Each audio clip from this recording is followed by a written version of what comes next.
Sangareddy district Zaheerabad division Zaheerabad mandal మన జైరాబాద్ మున్సిపాలిటీలో ఉంది. ఇది మనకి ఏంటంటే మహింద్రా కంపెనీ బ్యాక్ సైడ్ నుంచి వెళ్ళే రోడ్ ఇది. ఈ రోడ్కి మనకి ఏంటంటే సబ్ రోడ్ 33 ఫీట్ మ్యాప్ దారి ఉంటుంది. 3 acres ల్యాండ్ సేల్కి వచ్చింది. 85 lakhs ఫర్ ఎకర్ చెప్తున్నారు. లైట్గా నెగోషియబుల్ అయ్యే అవకాశం ఉంది. డైరెక్ట్ ఫార్మర్ దగ్గర ఉంది. ఇది మన 33 ఫీట్ మ్యాప్ రోడ్ నక్షపడ దారి.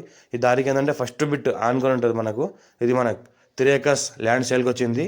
మనకి ఏంటంటే 85 lakhs ఫర్ ఎకర్ చెప్తున్నారు. లైట్గా నెగోషియబుల్ అయ్యే అవకాశం ఉంది. ఈ జైరాబాద్ మండల్, జైరాబాద్ మున్సిపాలిటీ, జైరాబాద్ అండర్లో వస్తుంది మనకు. ఫ్యూచర్లో మనకు ప్లాటింగ్ పర్పస్ కూడా చేసుకోవచ్చు, ఫార్మ్ హౌస్ పర్పస్ కూడా వాడుకోవచ్చు, ఇమీడియట్ కల్టివేషన్ కూడా చేసుకోవచ్చు. అర్జెంట్ సేల్ ఉన్న property. Clear title score bit direct farmer దగ్గర ఉంది.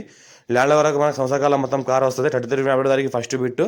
ఇంకోటి ఏంటంటే బ్లాక్ టాప్ రోడ్కి సెకండ్ బిట్టు. మన జైరాబాద్ మండల్ మున్సిపాలిటీలో ఉంటుంది. జైరాబాద్ నుంచి జస్ట్ మనకు ఒక 1 kilometer డిస్టెన్స్లో ఉంటుంది. జైరాబాద్ మున్సిపాలిటీ ఏదైతే ఉందో జైరాబాద్ మున్సిపాలిటీ నుంచి జస్ట్ మనకు ఒక 1 kilometer డిస్టెన్స్లో ఉంటుంది. మా ఛానల్ని ఫస్ట్ విజిట్ చేసిన అయితే సబ్స్క్రైబ్ చేసుకోండి, మీ ఫ్రెండ్స్లో షేర్ చేయండి. లోకాష్ వీడియోస్ పెడతా ఉండే చూస్తూ ఉండండి. Clear title score bit direct farmer. ఇది అర్జెంట్ సేల్ ఉన్న ప్రాపర్టీ. ఇన్వెస్ట్మెంట్ కోసం అయితే చాలా బెస్ట్ ప్రాపర్టీ. పక్కన అయితే కనిపిస్తుంది మహీంద్రా ఇండస్ట్రీస్. ఇది మహీంద్రా ఇండస్ట్రీస్కి ఆనుకొని ఉంటుంది మనకి. 3 acres ల్యాండ్ సేల్కి వచ్చింది. 85 lakhs ఫర్ ఎకర్ చెప్తున్నారు. లైట్గా నెగోషియబుల్ అయ్యే అవకాశం ఉంది. Direct farmer. Clear title score bit direct farmer దగ్గర ఉంది.